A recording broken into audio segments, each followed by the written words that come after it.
Well, good morning to everybody, unless, of course, you happen to be on the East Coast. Good afternoon. It's noon on the East Coast. And I really want to talk to you about something very important today. And to set this up, this is the next Menopause Morning. If you don't already know this, I do a Menopause Morning chat every Tuesday morning at 9 a.m. Pacific time, unless there's some travel disruption tied in with that. And what I've been doing over the last really 4 to 5 weeks so is I've been talking about the triggers for your hormonal system. What I always want you to understand is that when you're dealing with menopause symptoms, whether you're dealing with weight gain or sleeplessness or mood swings or hot flashes or brain fog or fatigue, and the list goes on, these are all symptoms, remember, of a hormonal system that can't do what it needs to do to have you as a part of the 15% of the population that have menopause. Remembering that 15% of women who enter menopause every year are symptom free, short of they no longer have a monthly cycle and they can't conceive. So, and my dog obviously agrees with all of this. But the thing that you always understand is that your hormonal system is a response system. So what's happening is that your hormonal system is responding to triggers that are disrupting your hormonal system. And today we're going to talk about one significant trigger for most people, which most women, and this could be you as well, is tied into toxicity. Now, I know toxicity is an issue for you. Do you know why I say that? Because it's an issue for me too. And I say that because it was literally maybe about 12 years ago. I remember 12, maybe even 15 years ago. I remember reading some research that was done by a university on the East Coast. And what they did, they took breast milk from women who live in the wilderness areas of Alaska. So these are women who didn't live anywhere near a big city, no manufacturing, no nothing that you think would make them toxic. Yet they still had PCBs and chemicals in their breast milk. Yeah, so that's so if that's somebody who lives in the wilderness area of Alaska, like I, whenever I'm doing consumer lectures or larger lectures just for education on toxicity, my big joke is, but it's not a joke, is that if that's women who live in the wilderness areas of Alaska, and I live 40 miles from LAX, like what's going on in my body? Like how toxic am I? And really the question you should ask yourself is how toxic are you? And so this really is a problem for everybody. And it's a problem in varying degrees, because some people honestly, like I live as least toxic life as I possibly can. Yeah, so I'm using only really natural products on my body and my skin. Yeah, I'm using a natural laundry detergent for my clothes. I'm drinking filtered water on a consistent basis. I'm buying the best quality food for myself to eat at home and such. Yet, here's the thing: we still live in this world. So even though I might do all those things to live a less toxic life, I'm still exposed to toxins on a regular basis because I'm out breathing the air. I'm going out to restaurants where I'm not getting the same quality food I would eat at home. I'm not necessarily always drinking filtered water when I'm out. And the list goes on of the things that we could be exposed to. And on top of that, it also depends on what are you doing to really help with detoxification. Like on a pretty consistent basis, I do 20-minute Epsom salt baths, which helps pull toxins out of my body. I have a rebounder in my living room that I use on a regular basis, which helps move the lymphatic system, which is really kind of the forgotten system of detoxification. I'll dry skin brush. I drink adequate amounts of water every day to kind of flush my kidneys. And on top of that, every day I do take support for my kidneys and my liver. And I do all this because I know that my body on some level is toxic. So I need to do everything I can to achieve a less toxic body and a less toxic life. Now, when we think about this, so since you now have the understanding that at some level you're dealing with toxicity. What I want you to recognize is the biggest impact on this is going to be with your liver. Now, your liver, most people only think of their liver as a system of detoxification. And while it does play a major role in detoxification, it's not just your liver that does this. It's your liver, it's your kidneys, it's your skin, it's your lungs. These are the areas in which your body will get rid of toxins. And then some systems like your liver has to empty into the bowels to remove the toxins from your colon. Your kidneys have to release into your bladder and release the toxins through your urine. Your lungs, you might cough or hack something up, some mucus or whatever that may be, which is tied in an immune response of toxicity. And with your skin, you're simply going to have dead, flaky skin fall off, which you want to do. That's why like dry skin brushing can be so important for you, because it actually helps to enhance your skin as a detoxifier, also helps keep your skin looking better. And on top of that, your skin acts as a third kidneys. It's third kidney. So the better you can actually move your skin through as a system of detoxification, the more stress you take off your kidneys.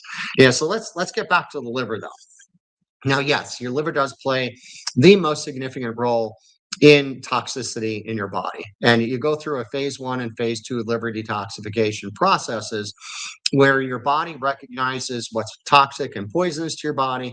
It's actually goes through either this phase 1 and phase 2, and then it's released into your duct system to be released through your colon, and that's how your liver gets rid of toxins. So the one thing I want to talk about toxicity, and I want you to recognize this, I did mention this when we were talking just last week, about the last 2 weeks we talked about the gut, is the recognition too is that to be able to be using your colon as an exit for your toxins, you have to be moving your colon adequately. So to define that, that means you would have 2 healthy bowel movements per day. You would have your most substantial bowel movement in the morning and a secondary bowel movement in the late afternoon or early evening. And unfortunately, maybe yourself, and I can say from in my clinic, most aren't achieving that. Most people are only having 1 bowel movement per day, which basically then what that tells us is that your colon is now being used as a storage unit rather than a transport unit. And the problem with that is when your liver pulls out toxins and dumps them eventually into your colon for release, if they're not being released because there's congestion in your colon, those same toxins are working through the colon walls, getting back into your tissue and really recirculating in your blood, which obviously is not the optimal result you're looking for. And so getting your colon moving in an improved level is very important. And deeper levels with your liver. Your liver is not just about detoxification. Your liver plays a significant role with balance and really metabolism and hydroxylation of estrogens in your body. To recognize you have estradiol, estrone, and estriol. And out of those 3 estrogens, the estriol is what we would consider the weakest. That's the E3. And the estriol being the weakest, what that means is that you still have an estrogen response from this, yet it's the weakest in regard to being carcinogenic, where it's you always want the E3, the estriol, to be the highest of all the estrogens, and you really want the sum of both your estradiol and your estrone to be equal to or less than the total of your E3, which is the estriol. Now, what's important with this is your liver plays the most significant role in this balance, because your liver is going to, in essence, is going to metabolize and hydroxylate the estrogens to put you in the best estrogen balance that you have, that you can achieve based on the amount of estrogen you're able to produce in your body. So obviously that's very important. Now, another big key tied into this is really tied into another hormone that is often a problem for a lot of women who are also dealing with menopause symptoms, are also dealing with generally a hypothyroid condition. And something that I'm explaining all the time is that a hypothyroid condition is not typically a thyroid condition. It's typically either a liver or a gut condition, because your liver is, well, let me back it up. Your thyroid, when your thyroid produces thyroid hormone, those are bound, or they're really referred to as protein bound hormones. So those can only be used right around the tissue of the thyroid, right around here.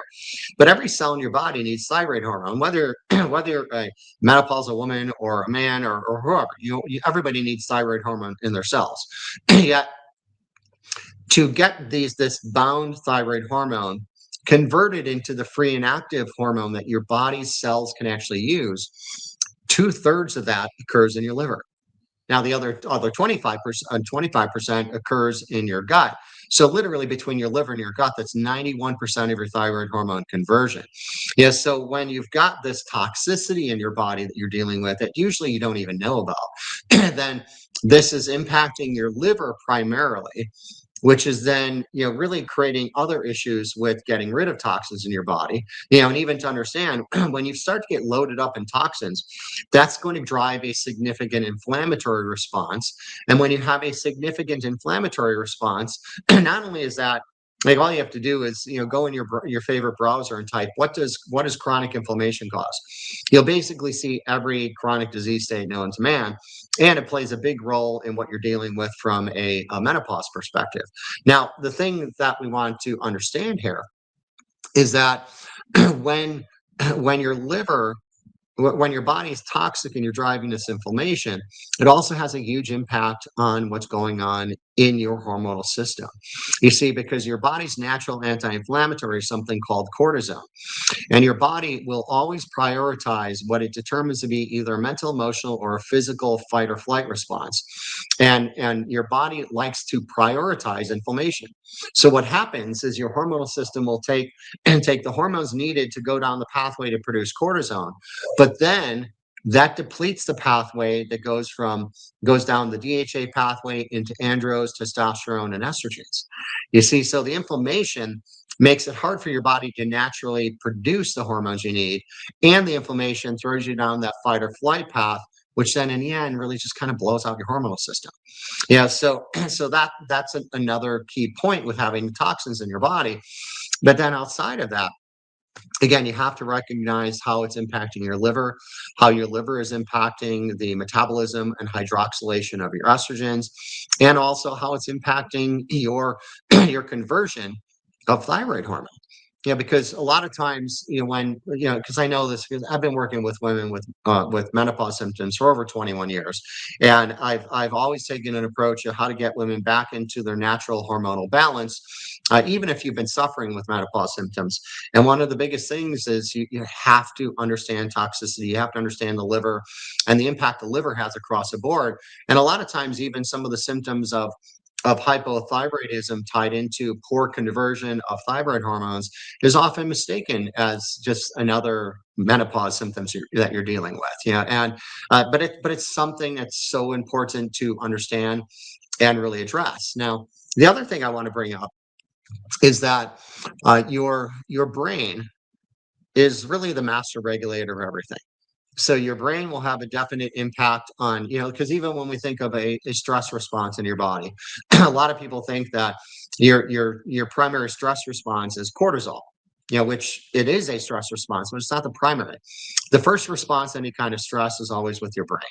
And then your brain communicates from the brain to hypothalamus, pituitary, and adrenals, all to keep your hormones in perfect balance. You see, but when you have chronic toxicity, which is driving inflammation, that's disrupting that system. And here's the bigger kicker. When you have toxins that are known neurotoxins, and those toxins get into your brain, it significantly disrupts the function of your brain, which is then going to significantly disrupt that whole balance between and synergy between the brain, the hypothalamus, pituitary, and your adrenals. And then your hormones are just be jacked up. Right. And the good news is like there's ways to tell if this is a problem for you. And I'm going to show you that relatively quickly. There's easy ways to test for toxicity, and it's relatively easy to overcome it. It just takes a bit of time, but it's something that you want to know. And I'll even, as an example, I have a client that I've been working with for a number of years for different, never really specifically on menopause symptoms, but a variety of different hormonal challenges and health challenges overall. And she just recently went into a really tough time with her body expressing toxins too aggressively. And she was dealing with a lot of hives, a lot of problems in her skin. She was just dealing with a lot of problems overall. And I suggested that she does a urine toxic clearance test. And it was interesting because as per the recommendations of what I was providing and some other things she was also doing on her own, her symptoms started to dissipate a bit. And she was like, well, should I not do the toxic clearance test? I was like, well, it makes sense to still do it because it seems like underneath all of this is probably a toxic load. And then you put yourself in a position where like it was almost like the straw that broke the camel's back, so to say. And sure enough, we've got that back, and this woman is in the highest dangerous level of arsenic. And arsenic is also a known neurotoxin. And if your blood-brain barrier isn't working well, that arsenic can easily get into the brain, causing a lot of problems and affecting what's going on hormonally with you. So what I want to do now is I want to bring up and I want to show you how you can look at your body to tell what's potentially going on from a toxic effect. So what I'm going to bring up now is a picture of what would tell you if there's liver congestion and also the possibility of heavy metal toxicity, which are typically neurotoxins as well. So when you're looking at your own tongue in the mirror, or if you take a picture with your tongue all the way, the tip of your tongue all the way to the roof of your mouth, and you do a selfie of your tongue, everybody should have two blue veins underneath their tongue on each side of the middle of the tongue. They should be single veins, a light to a medium blue in color, with no branching and really no protrusion. But when we look at this tongue, we have a picture in right here. What you're seeing that there's like a dark, it's almost like a not just a dark blue, it's almost like a purple kind of color to the veins under the tongue.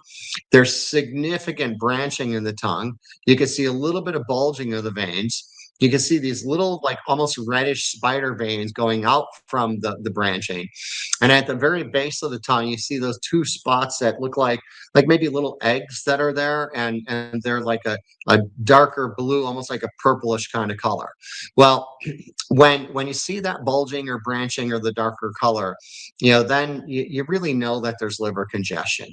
And when you see that more of the purplish color and then those reddish kind of like spider veins going out from the branching, and those two spots at the base of the tongue where they look like two little eggs next to each other, those are telltale signs of heavy metal toxicity.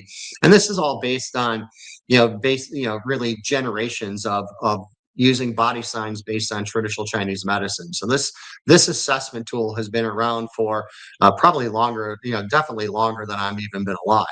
Now, the other little clue that I can give you with this picture is, then the question is, what would you suspect this particular person is toxic in? And it's an easy one because you can see the teeth that this person also has silver amalgams. Now, silver amalgams are composed of mercury, and it is well documented that if you have silver amalgams, you do release mercury every day from those silver amalgams by drinking liquids, chewing, eating food, and just really just through your daily basis. So it's highly likely that testing this particular person, you would find a heavy metal toxicity, which would at least be mercury, if not others. Yeah. So, and I want you to remember that the tongue that looks good is just two blue veins, single veins, no branching, light to medium blue in color, and no bulging of the veins as well, and none of those little red, like eggs as I'm describing them under the tongue, and that's how you can tell if your liver is actually congested and a likelihood of heavy metal toxicity.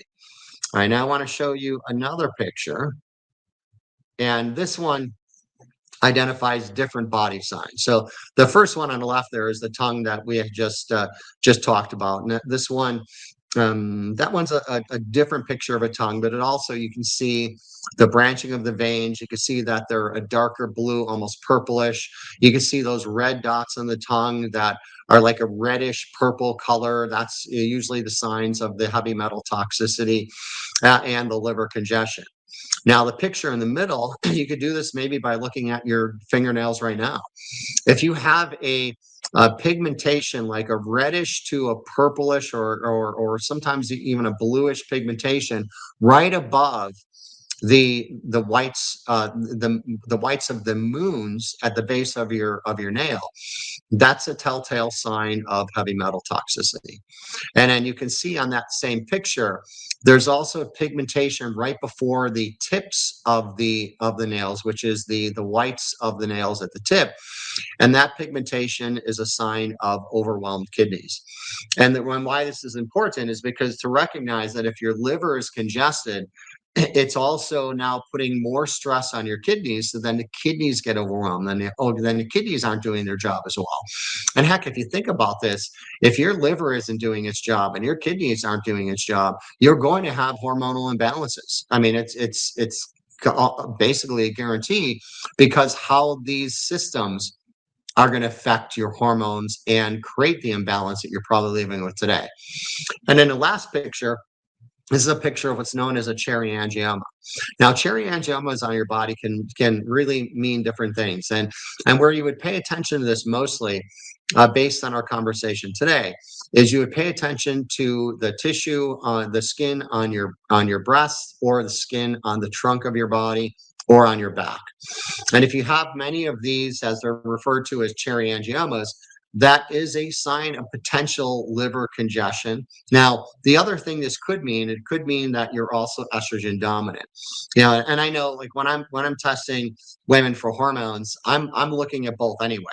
I'm of course looking at all three estrogens, to recognize if there is an estrogen dominance, which is very dangerous for you, because an estrogen dominance is a significant trigger for breast cancer, as well as other cancers and many other levels of dysfunction in the body. And and the thing is that, and I'll throw as a little side note, and I've talked about this in earlier menopause mornings, is that a lot of times if you're using estrogen in the form of creams, patches, or pellets, those estrogens might not be getting into the blood, which is where you need the estrogen to be, and they could be building up in the tissue. So when you're looking at a 24-hour urine collection of hormones, it doesn't just show what's in the blood, it shows what's built up in your tissue. So you can actually have low estrogen levels in your blood and have dangerously high levels of estrogen in your tissue. Yeah, but the primary reason why we're looking at the cherry angiomas today is to recognize that if you have those, it is a potential of liver congestion as well. Yeah, so with that said, I just really want you to understand that toxicity is basically a guarantee for you. You remember, the women who live in the wilderness areas of Alaska that aren't near any big cities or near any kind of manufacturing still have high levels of PCBs and chemicals in their breast milk. So, and why? Because they live in the same atmosphere as you and I. And as I said earlier, I live 40 miles from LAX. I live probably less than 12 miles from Orange County Airport. So what, and there's plenty of manufacturing around me. So if that's what's going on inside the body of a woman who lives in the wilderness over Alaska, what's going on inside my body? So that's why, again, recognizing what you're dealing with, and the extent of it. Is it a low level toxicity? Is it significant? Are these really are these the neurotoxins that can affect your brain, which then is going to affect your entire hormone system? But there's things that you can do about it. And there's ways to support your kidneys. There's ways to support your liver. There's ways to support detoxification. And the main point that I want to get across today is that if you're dealing with this level of toxicity, it is impacting your hormonal system. And if you're dealing with menopause symptoms today, this toxicity is playing a significant role in why you're dealing with those symptoms. So with all this said today, please, any questions or comments that you have, just put those below for me, regardless of if you're watching this, or I always break this up into little snippets of this video as well. And I post these through the week, not only on my personal Facebook page, but also my business Facebook page, on YouTube, on Instagram as well. And just want to really get the word out so you can actually have a different experience with menopause, something I call the new menopause. Have a great day.